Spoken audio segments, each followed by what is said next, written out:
Hello, everyone. Hello. Hello, hello. Get all the voice to figure out here. I know LinkedIn. Yeah, that was very alien-like. I don't know what that was, but We that's have cool. aliens attending our session today. Welcome to anyone that's here. This is the House Spot with Ariel and Kiki. My name is Kiki. I am a leadership coach, owner of Thrive Mind Collaborative, and I work with high-performing leaders and executives, helping them regain confidence and clarity so that they can take intentional actions towards their goals, build resilience, and experience more joy and fulfillment in their lives. And I'm here today with Ariel. Do you want to give a quick introduction? Sure, Ariel. I'm a health coach, holistic health coach, and I help also female leaders and executives prioritize their own health and wellness so that they can perform their best in all areas of their life. And we have a special guest today, Dr. Ardeshir. Greetings. Thank you, Dr. Ardeshir. First of all, every time my family calls me Dr. Ardeshir, it means that I'm in trouble. I did something. I'm, I'm in the doghouse, so call me Ardeshir. And Will do. great to be here. And I'm a psychologist. I went to school to be a psychologist, a leadership coach, and a behavioral researcher. The thing that I resonate the most, I'm a science geek, a very cynical and critical science geek. And my single goal in life is that help people to think about emotions and mental illness differently. That those are not meant to mental illness, not meant to torment us, is meant to awaken us. And we've been on a wrong path for centuries. And I'm here, part of a larger community, to change that. Awesome. I love that mission. Yes, it's a beautiful mission. Thank you. I'm so excited to have you here today. We are talking about breaking free. We are talking about unlabeling your leadership potential, talking about unlabeling yourself, and embracing emotional clarity, which I'm really excited about. Emotions can be kind of a tangled mess. And we talked right before we went live, we talked a little bit about how we've made them so sophisticated, right? But at the root, we're all human. We all have the full gamut of emotions, whether we think we do or not. And we really have a set of emotional rights as humans. And so I'd love to just start on that note. You've done some great work in outlining these emotional rights that we all have as humans. And I think my favorite part about it, before you jump into it, is that it connects all of us. It connects all of us, no matter where you live, where you're from, what your background is, what your experiences have been, what your title is, what you're doing in life, what you're not doing in life. It doesn't matter. We all have these emotional rights. And so I love this connectedness that it brings. But let's start there. Wonderful. Thank you. So the single thing today is invitation for us to think differently about emotions. So 2 days ago, I got this book. It's by, let me make sure I get it. Mental Health America is the Washington, D.C. based public policy that they write amazing work around mental health for educator, for government, for at the state and federal level. This is the back to school kit that for teenagers and teachers to have a conversation about mental health. It's a good book. You look at the back of it, there are 2 lines I want to read that to you, and that talks about why we are in this problem. So the back of the book. It can be extremely hard to figure out what's going on in our minds, in our heads when we are suffering. When we feel alone and unworthy and cannot stop self-critical thinking. So it can be extremely hard. No, it's not hard. Emotions can be difficult, but they are not hard to figure out. Next one, and what's going on in our heads? Emotions are not in our heads. Emotions are in an entire body. So scientifically, we've created a chasm and you're stuck in it. That we think emotions are difficult for us to figure out. And then whenever ask anybody, how we say, how are you feeling? And that person goes something like that. Let me think about it. I'm trying to find the right words to describe it. Emotions don't fit into words. So part of the session today, we want to invite you to think about, instead of naming emotions, to noticing emotions. So when you go to noticing, we will show you there are usually three layers of emotions that they go hand in hand. If you listen for them differently, they guide you to different insights. Then, where do we feel our emotions? We think we feel them here. No, emotions are in our bodies, our entire bodies. We haven't been taught around that. Then the next one is congruency of emotions and being. There's so many people, you look at them, so how are you doing? I'm doing great. You look at them, they look miserable. And how do we sense about ourselves, how congruent we are with our emotions? And lastly, the interplay between emotions and mind and brain.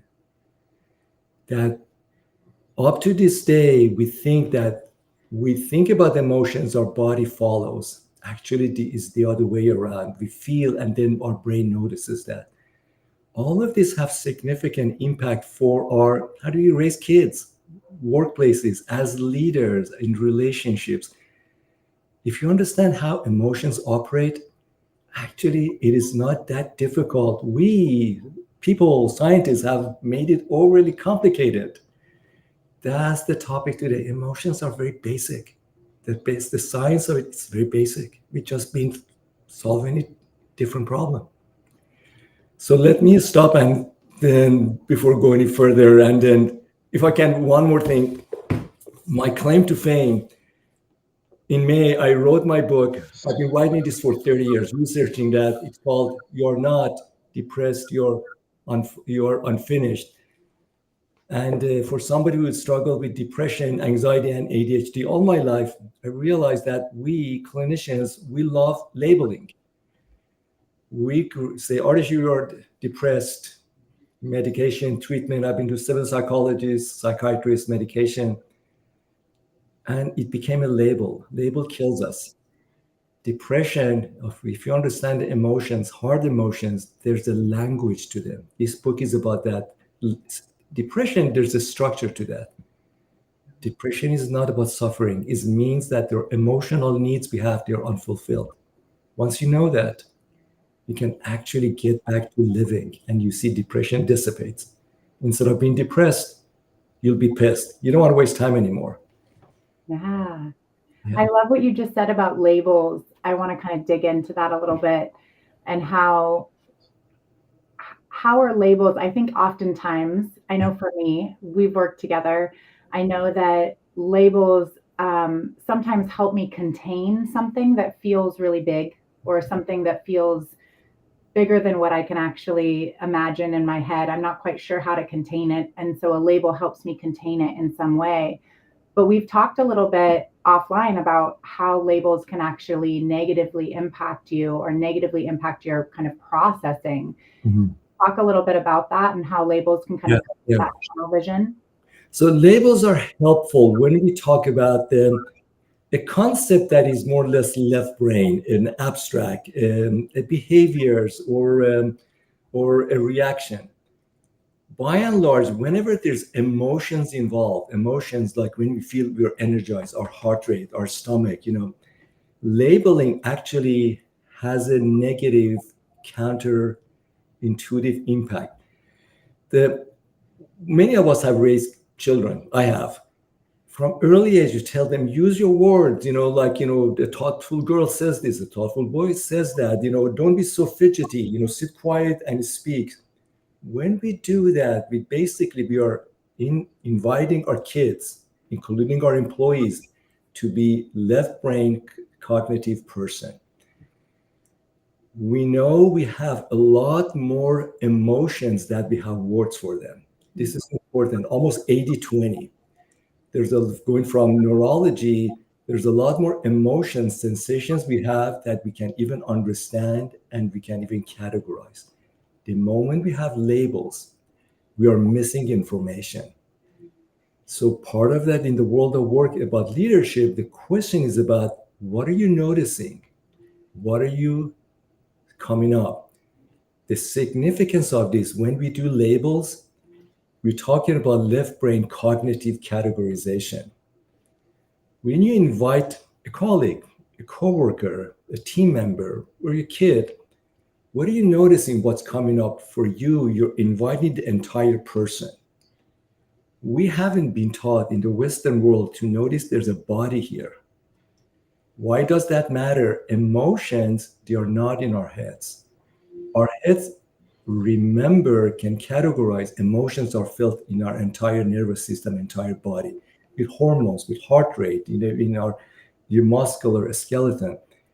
When we say what's coming up for you, people say, I don't know. And sometimes my client says, what the heck do you mean what's coming up for you? Then I tell them that notice what's going on in your belly, what's going on in your heart and lungs, your heart rate, the whole notion of pain. In the business world especially, there's so much back pain, lower back pain, shoulder pain, shooting pain, knee pain, hips pain. Medicate them. Pain is data. Pain, emotions are expressed. Part of when you invite people, what's up for you, they notice their entire being. They may need some orientation. In the business world, it will be weird if you say what's coming up for you, but we can ask, what are you sensing? How does this feel? And then people mention that, say, hey, I have a hard time breathing. I have heart palpitation. That means this person in the state of fight or flight. They are ready to do something. They are not feeling safe. Then you can work with that. If it's in the tummy, this person probably is not feeling their space of anxiety, that they're trying to figure out, do I need to be here? How do I say what's on my mind? They are not feeling safe again. So we can work with the emotions that you're real in the moment versus just saying, give me a name. Yeah. Yeah, I'm going to chime in. I love that we're addressing this topic because I think everybody can associate themselves to some kind of label, and the negative impacts of that label, I think it usually involves some type of self-criticism and self-judgment. In my line of work, I see a lot of that. I'm actually just last week, I was with a client and she had labeled herself. It was really interesting. And she said, I'm not an athlete. Just look at me. And and I was with another professional, and she says, you may not be an athlete, but leave that second part out. Don't say that. And it was really eye-opening to her, I think, because it was just one of those moments. I mean, how many moments do we do that to ourselves? Yeah, that's right. And on the other side of that coin is also this automatic suppression of what's really going on and what our bodies and our minds are actually telling us. So we've learned to ignore the signals. And a label can do that. That's right. That's right. If I may build on it, by labeling, we're disempowering ourselves. In my book, I talk about the Stockholm syndrome. Sometimes we hold on to a label to justify why we are this way. A client of mine came to me and said, I'm ADHD. Can you make me feel better? And I was sure. And I shared with her I'm ADHD, that we know these are children of traumatic life experiences. And trauma, again, not everything is child abuse, sexual molestation. Trauma basically means emotional wound. When there's overwhelming experience, we cannot process it. And our body nervous system become dysregulated, means we cannot process stimulus coming from the environment. We're trying to basically pick and choose and survive and respond in certain way, fragmented way. this leader was saying that I know I'm ADHD. I'm fine with that. I've learned how to live with that. I just want to learn how to contain it. And I shared with her, actually, you can heal it. I said, no, no, no, I don't want to go there. I just, I know what I am. I'm taking medication for that. So it had became a narrative identity for her. There are people who write me and says, I know I'm depressed, taking medication, things are good. And I plead with them, please, you don't have to be depressed. There's a bigger part of you. It's waiting to come out. Tell them there's a Michael Jordan and Serena Williams inside you. They want to break out. Depression is your signal that you're playing small. So labels confine us. And when we accept them, actually, they do damage to us. What do you think about asking folks on the call, and this is anonymous, we don't see your name, are there labels you are holding on to right now? Could be anything. Yeah, put a yes in the chat if that resonates with you. If you have a label or maybe a past label that, and I think these are things too, talking about when we're young, I think it can be really easy to assume labels, right? Mm-hmm. You've been told at some point in your life that you are a certain way. You've been labeled by someone else, and then you internalize it. And I don't think we're ever really taught how to talk to ourselves and how to work through that. Yeah. I think there's a lot of beliefs in ourselves that, limiting beliefs that come up when we attach ourselves to these labels. And have you experienced any of that? That's right. Yeah. I think we've also, offline, we've all spoken, and Ardeshir, you mentioned how it keeps us stuck, and they're roadblocks when we attach ourselves to these kinds of emotions. It is, and this is for those of you who know me, and I share this in the book, I went to school to become a psychoanalyst, and I thought I will have a wonderful private practice down in Manhattan. I used to live in New York City at that point. Then I became very quickly disillusioned. I was trained as a psychoanalyst, did my training in Bellevue Psychiatric Hospital. I became disillusioned. I learned that we practitioners, we love diagnosis and labeling. Obsessive compulsive, major depressive episode, ADHD. The moment we do that, even to the best clinicians, the tunnel vision gets created. We only see diagnosis, we see the person that way, and the treatments, behaviors comes around that. So what happens? We don't see the person anymore. We just see them through the lens of their diagnosis. So the work that I do, and people, a number of times, they actually point like this to me, says, you don't use labels. And I say, no, I don't believe in labels. When we are depressed, anxious, obsessive compulsive, and so on, we operate in certain way, and no two person are even alike. ADHDs, no two person operate the same way. Depressive people are not the same way. It's the state of being. Once you learn that, you realize there's a lot more dimension, texture, and depth to your experience.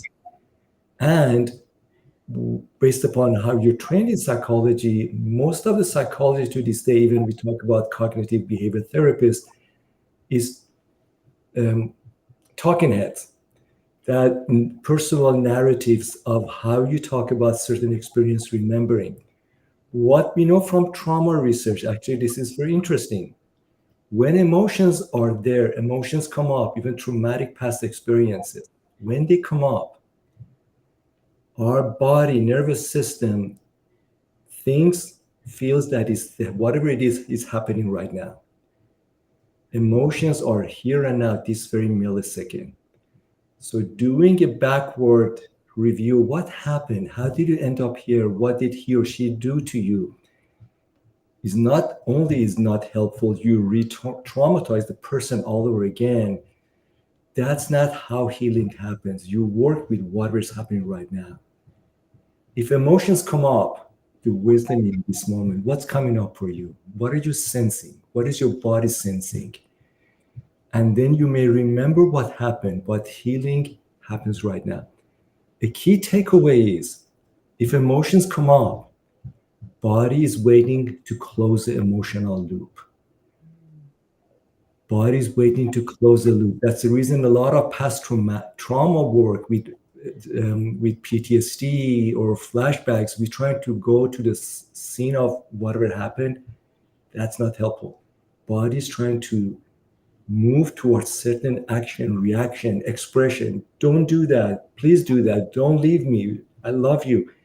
To close the loop so body can settle. So once we know that emotion is in that, it's right now, right here, we work with that. So labeling almost dissipates that versus work with emotion in this very moment. I found that statement around emotions being here and now, and the healing happening here and now. It happens in the present when you're feeling that emotion. I think for me, that's super relieving because I've gone through the process of reliving certain traumatic or challenging events. And the thought that I can work with what I have, with what I'm feeling, with what's coming up with me right now to actually heal from past experiences. Yes. And almost rewire my nervous system to not to remind myself that I'm safe in that moment, that this is what's happening in this present moment, and kind of rewiring that space. I think a lot of that for me came down to how I was talking to myself, my tone of my internal voice, the words that I was using, the labels that I discarded, and being able to kind of accept all of you, because none of us are perfect. Even your biggest role model, the people that you have on pedestals, they all have challenges. They all have strengths and weaknesses, right? But I think this process of really accepting your whole self, your whole being, is an essential part of this process, which takes so much self-awareness and kind of relearning how to, like Ariel was saying, Ariel, most people here know that I'm working with you as a health coach. Mm-hmm. And that's been one of the really great benefits that I've seen, is the way in which I talk to myself. If I miss a workout, or if I decide to have a s'more because it's my son's birthday and we did a camp out for his birthday, and I definitely had a s'more. I actually had a s'more and a half because I finished his second one. And noticing, just the process of noticing any sort of emotion that comes up. I started eating that s'more and I was like, I probably shouldn't be eating this. And then I was like, whoa. You deserve this s'more and you enjoy this s'more. You don't eat s'mores on a regular basis. When was the last time you had one? Yeah. And just reframing, I think it's that number one, noticing. And then number two, noticing how you're talking about it, if there's shame or guilt that's coming up. And for me, the best kind of process for this when I was first starting was, how do I want to talk to my kid? That's right. Am I going to reprimand them for having a s'more and tell them how horrible it is for their body and how they shouldn't be eating it? Hell no. I'm going to be like, how's that s'more? Is it delicious? Because it's all over your face. That's right. And enjoying that moment. So I want to get into a little bit for our folks that are here, which, by the way, Diana, Danielle, Leah, we have Eric in the house. We have Donna. We have Carrie. Thank you all so much for being here and for engaging in the chat. I'd love to talk a little bit about how we can start cultivating this self-awareness and how we can start the process of reconnecting our talking heads, the brain, if you will, and our bodies, and kind of reintegrating our whole selves. That's right. So we humans, part of the healing process is get the humans back, yank them away from psychologists. I'm a psychologist. We've overcomplicated. Once you understand human original design, we are designed for healing. There's a magnificence to us, what Kiki just mentioned. We are designed to be reborn every second. From our neurological system, there's no such thing as past. Our brain remembers, even that's our brain makes things up, by the way. There's a lot of it, what brain remembers. Our brain remembers events. Our body only remembers here and now. and that's where emotion resides. So several things for us to be able to do this reprogramming. Three things need to happen. So when we get traumatized, bad bosses, bad manager, bomb blast in war, three things happen in rapid sequence. And this is the healing process. The first thing happens, we stop being in our body, that we start to lose sense from our five senses. We become, because body hurts, body's scared, body's freaked out. We start to numb ourselves. I don't want to feel it like this. We know it happens in soldiers, in children of trauma, when we have bad marriages, bad parents, bad bosses, etc. We stop feeling our bodies. Number two, we start to feel isolated. We feel alone. That nobody's there to protect me. We start to move to the state of pleasing and appeasing. Just tell me what to do so I can get by. Third things happen, rapid sequence, we lose agency. That we are the master of our fate. We own our bodies. So when that happens, we become a shell of the person. That we stop feeling, we stop being alive, we stop being authentic, we start to have our own Katy Perry's roar. Whoa, I'm strong, don't mess with me. We become a nice man, a nice woman, a nice employee, a nice spouse, a nice child. Part of this, and we've done this work, that being your five senses, you claiming your space on this earth, sense of connection, repair that, rebuild that, and agency. Whatever you do, it's yours. If you feel it, you believe in it, you are the queen or king of your castle. Number one, you do that. You claim yourself back. Then the next thing happens. So this is about you being in your being, and then a structure of emotion. So Ariel and I were talking about this 2 days ago. Just an example. You meet with a friend. The friend says like that, you won't believe, I just went to work. My coworker, what a jerk he is. And I'm pissed, like he always complains, and what a rude person. And would he ever shut up? Can he be nicer? He never asks me anything. What my opinion? I have opinions I want to share with that. So this was the example. Three things happen in this example. Three things. There's an interaction and there's emotions coming up. My coworker, I'm pissed. This really ticked me off. There's emotion come up. You want to listen to that. Next one is that interpretation come up. This person is the jerk, is rude. Memories come up, a narrative. This person is certain ways not happening. There was a third thing happen. This person saying that I want to be heard. I want to be honored. I want to be listened to.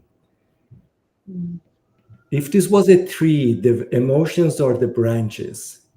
Narratives, interpretations are the trunk. What the meanings are the roots. Behind me, you see, in the picture on the wall, the Bill of Emotional Rights. In the business world, relationship coaching, right away we go after interpretation and emotions because they are very visible. The gem is, what is this person yearning for? The needs to be seen, to be validated, to be invited to the table. This person said, I matter. I'm somebody. I want to connect. That is the core of conversation. So if you're a manager, a coach, or a parent, pausing, honoring what you just heard, and say, tell me more about you not being heard, not being invited. Tell me more. What does it look like? No judgment, no interpretation, inviting the person to say more. Because what happens right now, what you're doing is the best gift. You're inviting that person to integrate. I have a need to be seen, to be involved, to be heard. I may not know how to do it, which you can help them with, but there's a human need here. By doing that, not only your relation with that person is deepened, you help that person to own their Serena Williams or Michael Jordan. That, darn it, I matter. I can go have a different conversation.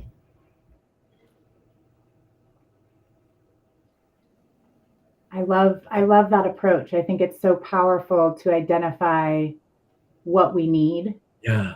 And I think you just outlined something for me that I just saw in a different way. I'm such a visual thinker, so I just saw like an outline of what an infographic could look like on this. But I think it's so easy sometimes to be overwhelmed by the physical sensation Yeah. of a challenging emotion. And I that's another thing I want to quickly say before I jump into this.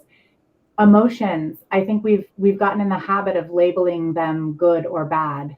Yeah. When I think, and this may have come from you, Ardeshir, in our kind of early work together, but being able to reframe that as there are really lovely emotions that feel really great in your body. Those moments where you feel so much gratitude or you feel so happy and you're looking around and you're like, oh my gosh, this is amazing. And then there's emotions that are challenging. And I think that for me was a really big reframe. Took away a lot of the shame or the guilt that was associated internally for me around experiencing challenging emotions, was just relabeling them challenging instead of bad. Um, but what I wanted to say is looking at when we have a specific emotion, and oftentimes we see people that react to their emotion. There's a heightened emotional state. They're in a state of fight or flight or freeze or flop or fawn, Mm-hmm. and they are reacting to this internal sensation that they're experiencing. Yeah. But what I'm hearing you say is, number one, if someone is reacting, Yeah. it's a lot easier to keep yourself from also reacting or getting caught up in the emotional surge by just allowing yourself to see the other person, see the other human in front of you, and asking them to say more, right? Yeah. Yeah. For me, I think this has really helped me, especially in raising children, because there are those moments where I'm like, gosh darn it, you're not listening to me. You got to get your shoes on. But in those moments where you can notice that emotion and then figure out what it is that you need, because Yeah. when you take someone through this process, which you've taken me through this process, Mm-hmm. I've started to be able to develop that on my own, where I can notice when I'm feeling an emotion. And my next question in my head is, Kiki, what do you need? Yeah, that's right. That's right.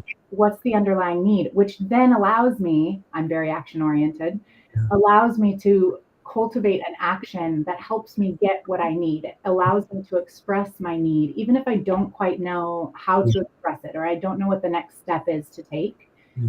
And I think that can be so powerful. It's such a powerful reframe with, instead of feeling the emotion and trying to sweep it under the rug or try to, suppress it in some way, welcoming that emotion in. Yes, it might be a challenging emotion, but typically challenging emotions are what also help cultivate growth. That's right. That's right. Seeing it in that way and Yeah. then being able to figure out that need. This is beautiful. The most important healing dimension is one of integration. People, living organization are looking for a way to integrate mind, body, spirit. Even like the Western world, the way it's a mind, body, spirit, it happened around the time of Rene Descartes. Didn't exist in the past. We've broken humans in so many ways. Left brain, right brain, mind, body, spirit, and so many parts. As a human, as a living organism, what you're seeking for, yearning for, to be integrated. We become one person, one holistic experience. The gift we all have on this call, when somebody is all freaked out, happens in so many situations, not go to interpretation, problem solving, root cause analysis, inviting them, what else is coming up for you? What else are you noticing? When somebody is very reactive, left brain takes over. Left brain, when it takes over to problem solving, that means this person is not in his or her body. That's what happened with burnout. We don't even get burnout right. We think people are needing prioritization. No, these are people who are very anxious body. You need to bring them to their body. And then see their breathing, shallow breathing, heart rate, and even fluster in the face. What else coming up for you? What are you noticing? The question is, what are you noticing? What matters to you right now? As you do that work, you as a teacher, coach, manager, you want to settle in your own breathing because you help the person regulate their own nervous system and inviting them what matters to you right now. They need a container, a calmness for figure out what needs to do. They can do it. The moment we go to problem solving, basically deferring this problem to the next day. It will come up again.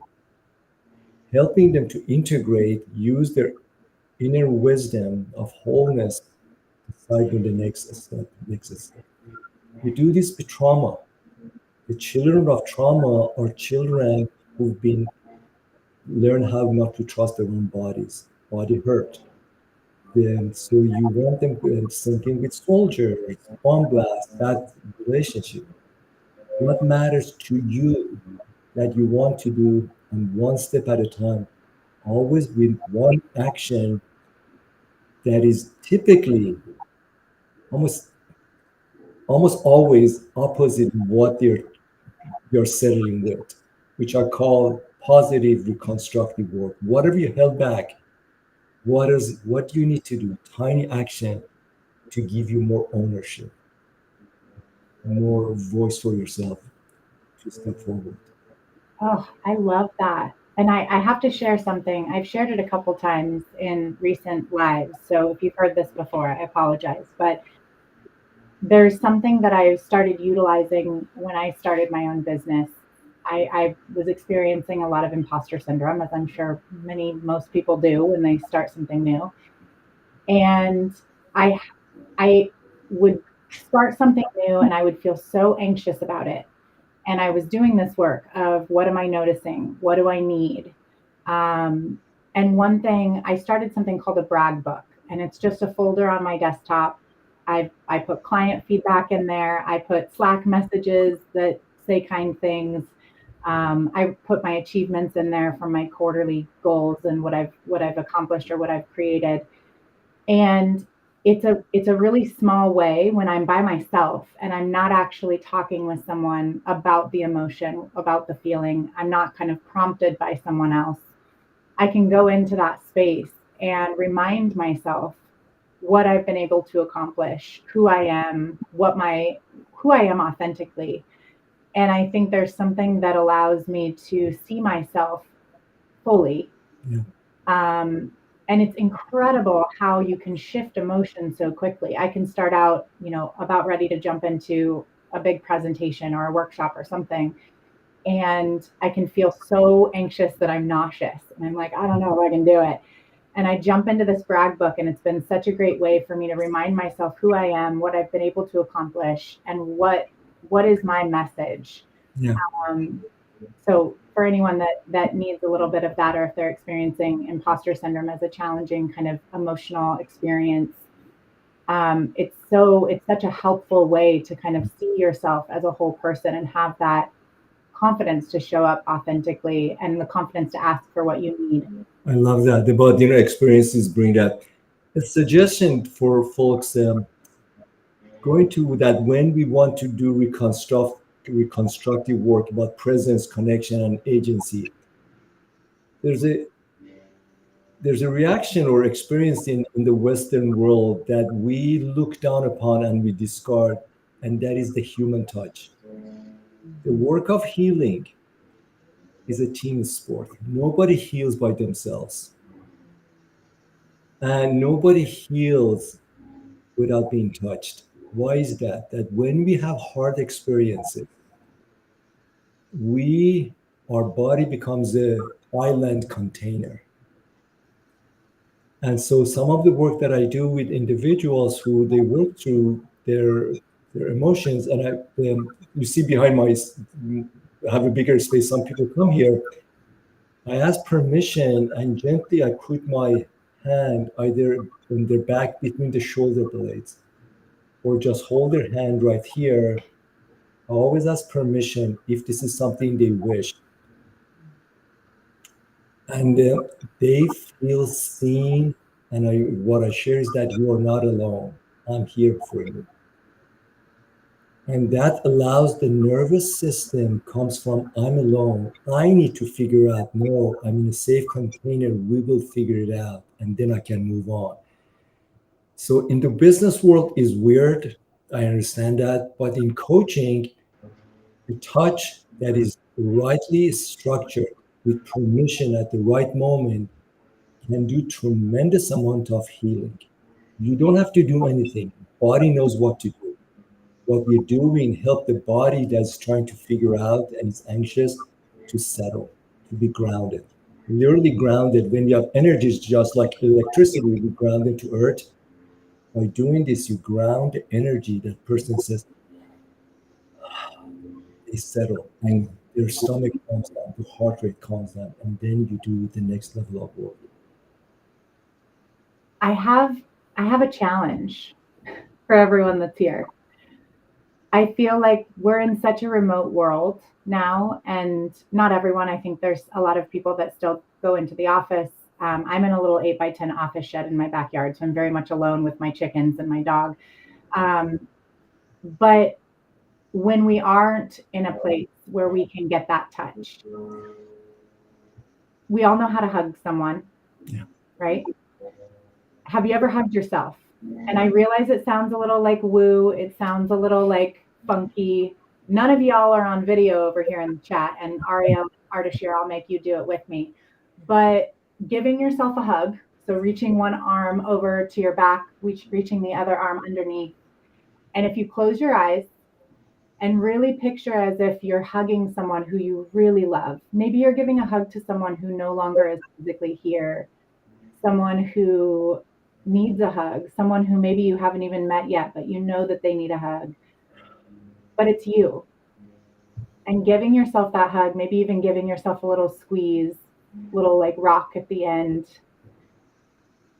It can feel really awkward when you do it the first time, but being able to breathe into that and giving yourself that type of support can be so settling to your nervous system. It's a sign that I'm safe. I'm here, I'm safe. Kind of like the power pose, right? You know how folks will put their hands on their hips and they'll stand up, and that's definitely my power pose. Or I'll put my hands up in the air. But That's by how I get people to stand up straighter is the power. yes, power pose. And if you do this, if you're doing this in the chat, anyone who's here, or if you've done a power pose before, what has the shift been for you? Do you experience a physical shift by standing up straight and putting your hands on your hip and striking that power pose? It's a very similar concept, but it's for those moments when you really need support or grounding, or reconnection with yourself, with your body.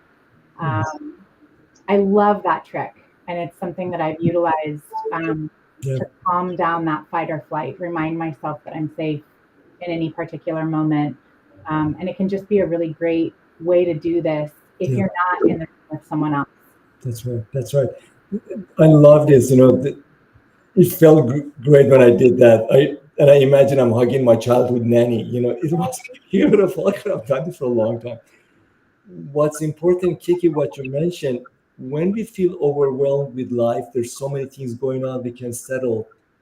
That means we are exclusively, overwhelmingly in our heads. Head, our brain, our mind cannot get us out of the overwhelmed monkey brain or burnout. Brain is not designed for that. An anxious brain does what brain does, thinks more to-do list, more app, more checklist. You see a lot of posts on LinkedIn, 10 more steps to do that. Don't waste time reading that. Is written by an anxious person. Brain needs the body to calm down. And those presence, connection, agency, once we do that, you see the monkey brain, anxious brain gradually calms down. This is the same way with trauma, with soldiers, with PTSD, that body needs to be awakened. And like the root of a tree to help the brain land and be whole again. Yes. I've been so interested in a lot of this neurosomatic work that's been coming out, and I am by far not an expert. Melanie Weller, I think, Mm-hmm. I'm connected to her, and she's kind of been my guru in terms of learning more about neurosomatic work. Yep. But there's something that's so powerful about getting back into your body, reconnecting that kind of anxious monkey brain, and even the noticing, right? Like getting better at noticing those moments where your brain is like, oh my gosh, I got to do this, and I got to do this, and I got to do this, and I'm thinking about it more, and I'm analyzing it more, and it's like, whoa, whoa, whoa, hold up. I can go back to analyzing. I can always go back to analyzing. I'm a really great overanalyzer. But reconnecting with my body, Sure. I notice that oftentimes the answer, the way forward, the next step is in my body. And I think you talk about this in your work as well of like, we have all of the answers we need, whether it's for business or it's personal, or it's about relationships. We have all the answers that we need and they reside in our body, and we can think about it over and over and over again. But reconnecting allows us to access that in a different way. That's right. And I love that concept. I've Absolutely. experienced that concept, which is And I know that there are physicians on the call, coaches, leaders, practitioners.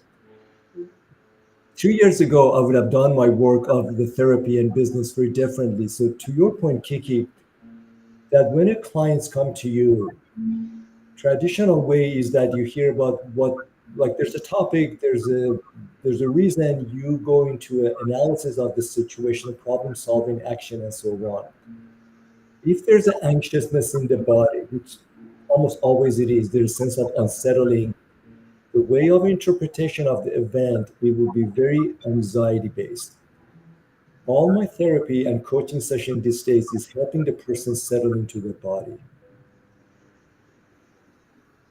And then if you go in my book, there are exercises, even on my website, you can download them, settling into the breath, presence, connection, agency. So they find themselves more, brain and body become more integrated.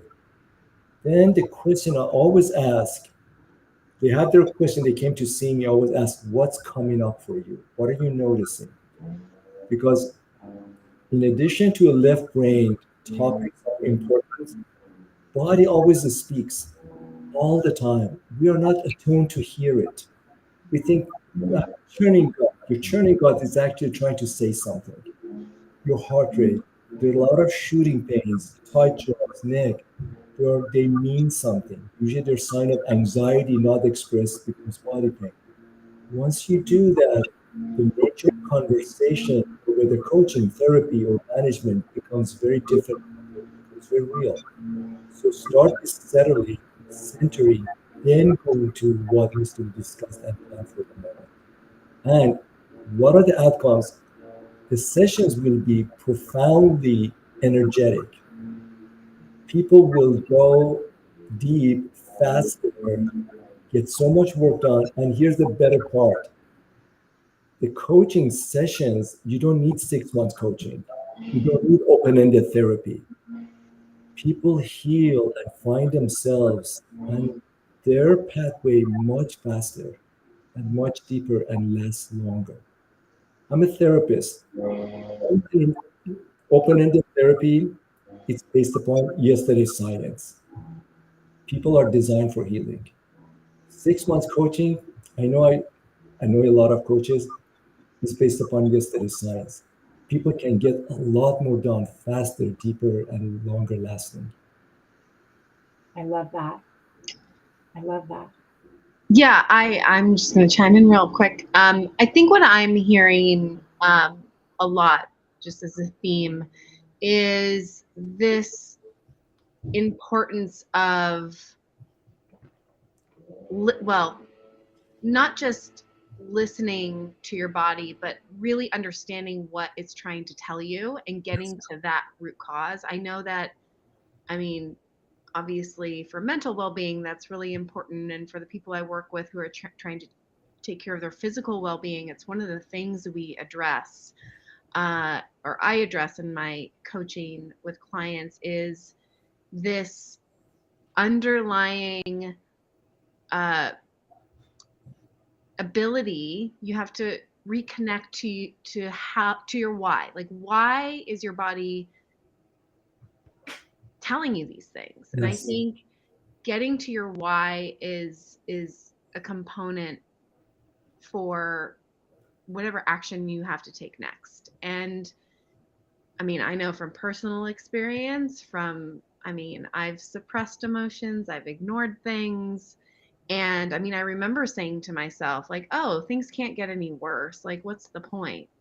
Oh, yeah, they got worse. And your body will manifest whatever you're suppressing in some kind of way, whether it's emotional or physical. And if you don't address those things, it doesn't matter what program you go through, you don't develop the tools to be able to address that, then you're going to remain stuck.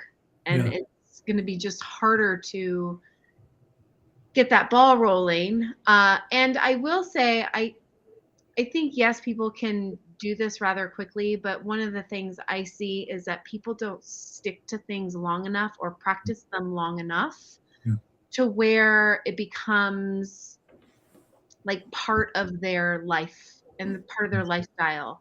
So whether you're talking about emotional health or physical health, you have to work through challenging moments to really put these new skills to the test. Yes. Right. So, you know, I use this analogy all the time, but, you know, I have, you know, people fall off the wagon, right, when it comes to eating healthy and exercising. And my response most of the time to that is, well, you did it before, so you just didn't practice it long enough. And they'll say things to me like, oh, I'll just wait until like January, or I'll wait until X, Y, and Z happens. And it's like, no, how about you work on it now through the challenge so that you actually learn how to apply what you've done before in good times, how you can apply it to bad times, right? And that's going to that's the breakthrough, is applying these skills, though it might not be to the same level or the same degree that you want or wish. If you're still able to apply those tools through those challenging moments, that's where the I don't want to say growth, because resilience, right? Like, happens, but it's where you're making things actually stick and you're cementing the practice, I guess is what I'm trying to say. I love that. So people come to a certain point, they stuck and they don't go any further, which that's exactly the point of inflection. That's where you need to really hone in. I have someone now who's experiencing a setback, and, you know, turns out, you know, well, she's experiencing a setback that's causing her to lose some of the results, like the weight loss and stuff. And I was trusting her that she was sticking with the habits that we had already created. Turns out for a month, she's let all those other things slide. And I said, this is the time when you need to rein it in, because it's going to be easier for us to identify what the problem is physically. I recommended that she see a doctor because we need to determine what the problem is. But you can't really determine that problem in a very focused way if you just let everything else fall by the wayside. That's right. And so working on that with people is really important. That's right. That's right. For people who may not know you, Ariel, that I forgot about a year ago that I noticed your social media presence, and I remember the images or clips I would see from you. It seemed you are flying, that in motions that suspending from the air, and I was thinking that she's learned that humans are entire body. Because a lot of work we do, especially in the business world, we are like talking heads. And our body is the transport machine, like you sit in the car, take the subway, but we don't see the whole our being is a tool, integrated, amazing machinery, we don't enjoy the body. We only aware of it when it hurts. And I noticed that there's a magic to her, that how her body is a vehicle for joy, for elevation. That she's a cool person. Get to know her, So, so I'm so Thank happy. People should follow you. You're really doing cool work. Thank you. It's Yeah. I love the fact too that with your clients you work through how to be in your body, how to breathe, how to move your body in a certain way, how to the thing that's coming to mind right now is the shh breathing, where you can kind of like really intensify your lower abs. And at the beginning, when I started working with you, I was like, okay, cool. She's like teaching me how to get the most out of my exercise. Like that was what I thought was happening. But what I've learned over time is that I use that in so many scenarios, whether I'm working out, whether I'm actually feeling a super intense emotion and wanting to yell, and also knowing that that's probably not the reaction that's going to get the result that I want. I'm speaking about my kids right now. And using some of these things, I think being able to get in touch with your body and using it as a vehicle for joy, for expression. We've started doing dance parties in our household. Anytime there's a lot of emotion, it's like, all right, before we talk about this, we got to get all of our wiggles out, dance, and feel the emotion, express the emotion through your dance moves. And it's crazy. I watch my little kids, my 4.5-year-old, if he's feeling super upset, his dance moves are stomping or hitting, pounding the ground with his fists. Yeah. And it's so interesting. And once I express it in some way, there's this like, oh, I feel so much better. And then we can have this productive conversation around what we need and what's going on for us and what we're experiencing in such a more productive way. It's beautiful, the work that you do. It's so much more than just putting healthy food in your body and creating sustainable, healthy habits and movement. It's really getting in touch and being able to express yourself through your body, not just your words, not just the talking head and what's going on up there, but really, I'm a horrible dancer, but man, like going through these dance routines with you, I'm like, yeah, like let's get it out. It just feels so good. Well, I mean, I appreciate all of that. And it makes me realize, I've had to do a lot of work on the opposite end, because physical expression is how I learned to express myself from a very young age. And I'm naturally very shy. And so it's so fascinating that I went into dance and performance and all that stuff, because I'm naturally like, I don't really want to do that in my real life. I'm not a show off in that in an overt way. And so I've had to do kind of the opposite and use that to tap into figuring out what my emotions were. And I think until I got really badly injured, I didn't really understand how I was using it. Yeah. But I mean, I remember being in so much pain, but having to teach this class, and clients, when they figured out I was going through a very bad injury, they're like, I don't know how you do it. How have you been doing this? And I'm like, I've been like crying my way through class. Like I've been going so hard. Kiki, you mentioned like the kids stomping the feet. That was me. I was so angry and so in pain and I couldn't vocalize it. Or wasn't allowed to vocalize it with where I was. But just that physical like thrashing and was what I need. That's how I got through it until I actually dealt with the problem. Exactly. And now I do that less. Like I don't need to physically be that way and to that degree. And also I've learned that about myself. So, but obviously physical expression also means joy to me. I mean, there's nothing,